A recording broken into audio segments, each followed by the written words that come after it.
The Slate Digital Virtual Tape Machine is a tape emulation plugin, and with that said, it's pretty self-explanatory what it does. It emulates tape. So I guess the video's over now.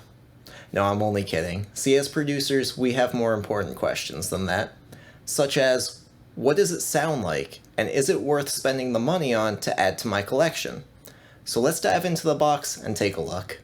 Alright, so let's jump right in. So I've got my mastering chain up, and let's open that Virtual Tape Machines plugin. So you'll see that you've got your input and your output, and these are linked to start off with, but I did do something a little different for this project. But the way this works is basically you gain match. If you turn this up, let's say 11.9 decibels, then your output turns down 11.9 decibels. So this is really useful because you don't trick yourself into thinking your mix is better just because it's louder, but you still do get the effects of going in through the tape plugin.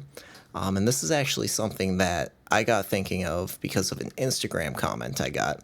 So a lot of the Slate Digital plugins are a little misleading with the GUI. You'll see this red line here, and you might think if you hit the red line you're clipping, but not quite. That's more or less what amount of the plugin is being applied.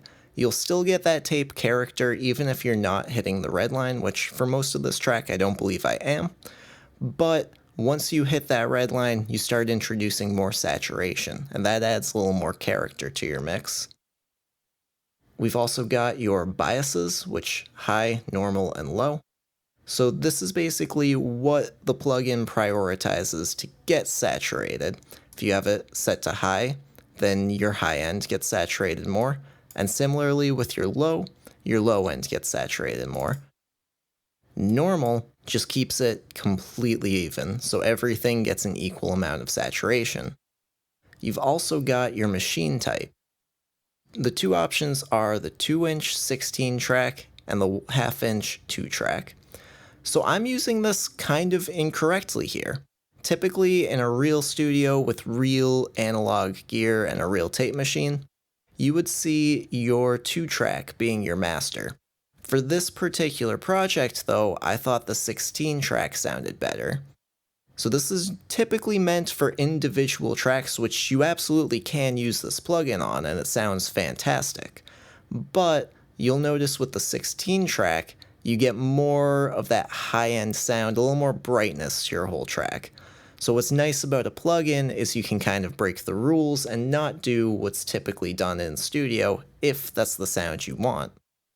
From here we've got our tape type, the FG456 and the FG9.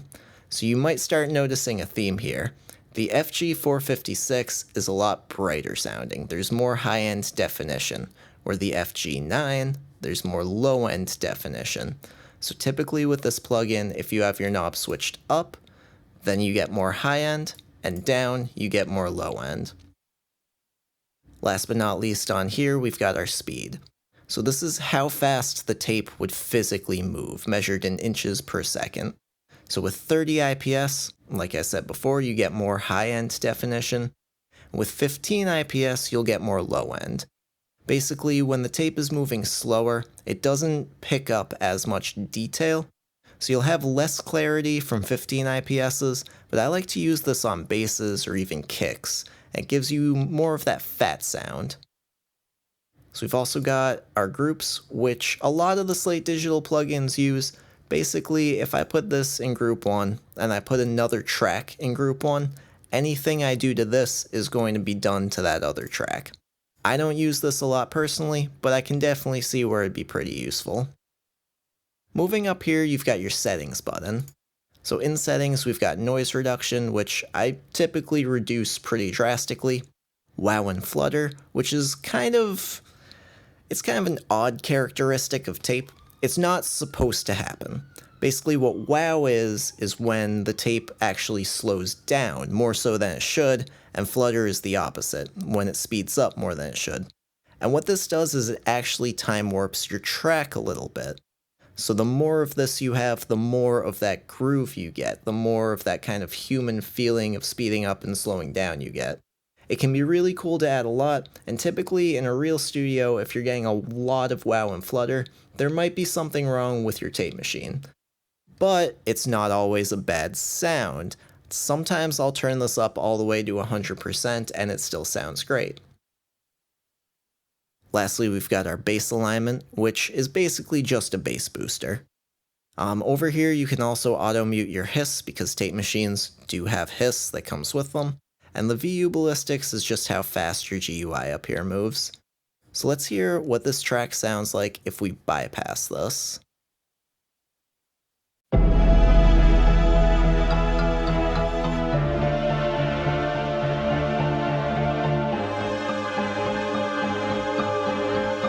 And then enabled.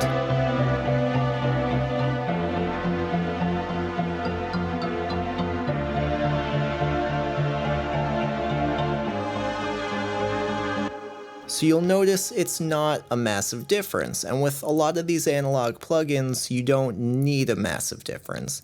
It's the subtleties in the character that kind of give it that distinctive analog sound. Obviously, you can make it make a big difference though. Let's say we turn up our input a whole bunch, and we've turned it up plus 6.21 decibels. Let's hear what it sounds like now.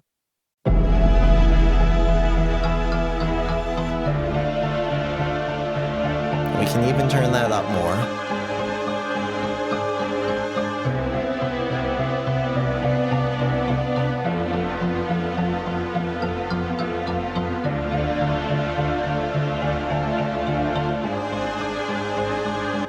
So you'll hear a little more of a drastic difference there. There's a lot more body to it, but there's also a lot more saturation to it.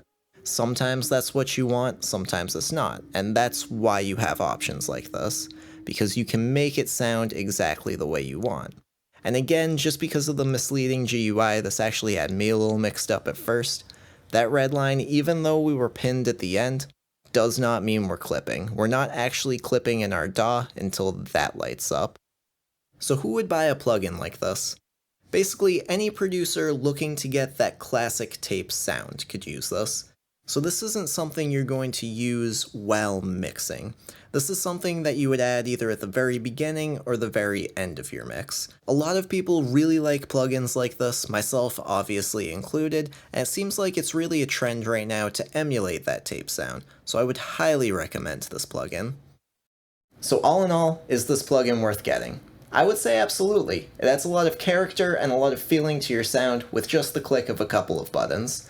See, the thing about working with digital audio is everything sounds super clean and it sounds perfect. But what you lose with that is a lot of that human feeling and a lot of what you could call vibe. This plugin adds that vibe into your mix. It adds a lot of feeling, a lot of groove pretty easily too. I would recommend this plugin for advanced as well as beginner producers. So with all this taken into consideration, it's important to remember that this is by no means the only plugin like this. There's a lot of other options out there, and I personally have had great results from the Waves Kramer Tape plugin. So do some research and see what sounds best to your ear and what meets your needs the best. So thank you so much for watching. If you liked this video, please like, subscribe, and leave a comment. And if you want to see other reviews like this, please let us know in the comments. Thanks again, and I hope you have a great day.